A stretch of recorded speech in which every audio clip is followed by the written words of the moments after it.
So another critical aspect of interacting with person records and really administering the data, but more importantly, pastoring your congregation, is that of providing and performing follow-up for the folks that are in the system.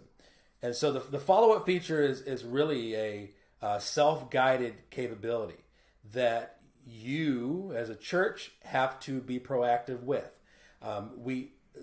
This tool, grplife, is not obviously gonna make you better at following up, but what it does is it provides you with a platform that makes it a little bit easier to establish a pattern or a rhythm for follow-up. And so inside of the person's record, you have this tab called follow-up. Keep in mind, again, these tabs are only available for administrators when they're in the system. People that are account managers or site managers or site administrators, this is where these tabs will appear. Past addresses, no user is going to see anything, no regular user is going to see anything beyond these tabs. And so just keep that in mind. This follow-up tab, within it, you have a list of follow-ups that have been created for this particular record.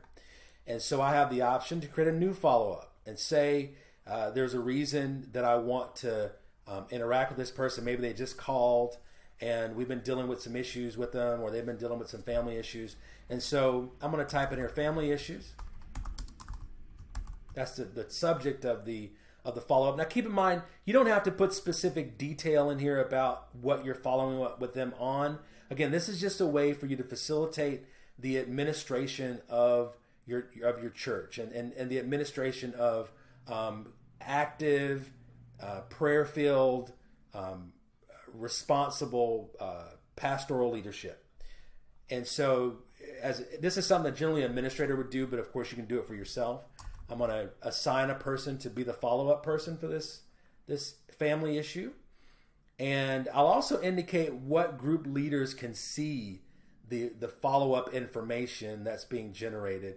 So in other words, if you're a leader of the pastoral care team, then you'll be able to see the information that comes from the follow-up. So I'll specify when I want to start my follow-ups with Alejandro.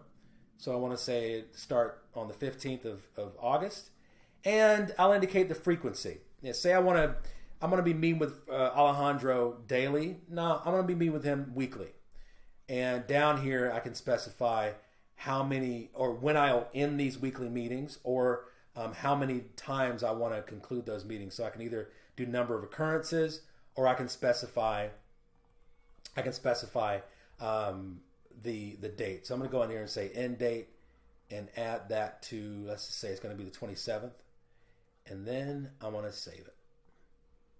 Oh, and I get an error.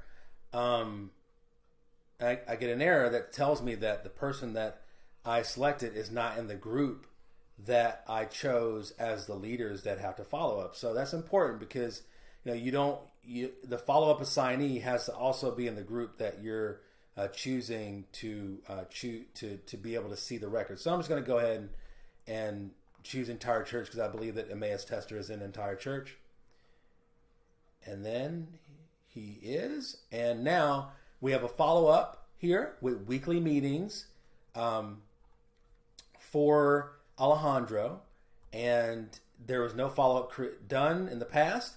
And so if I click on this record here, I'll be able to see the notes, like the meetings that are scheduled to take place, and a place to put the notes in for when they are to be met. So you remember I chose an end date of September 27th for the weekly meeting. So this system is telling me it's expecting a note, kind of a status update each week for that meeting. So I'll go in here, choose the date where I met with Alejandro. I add a quick note. Again, you can be as specific or non-specific as you want. Met with him. Good discussion. Continue in prayer. Right? Save that note. And then I'll also indicate that this meeting's complete. So we're done with that meeting. It's closed out. I can save this out. And now I have this record for Alejandro on Monday the 23rd. And I'm keeping track of this data as I interact with the records. And so that's how you do follow-ups. Another thing you can do in this screen is you can generate prayer requests for the person. Say you had a meeting with him and you want to make sure that a prayer is created. In a different module, we talk about prayer requests, but this generally will let you create those prayer requests and assign them as needed. So that's it.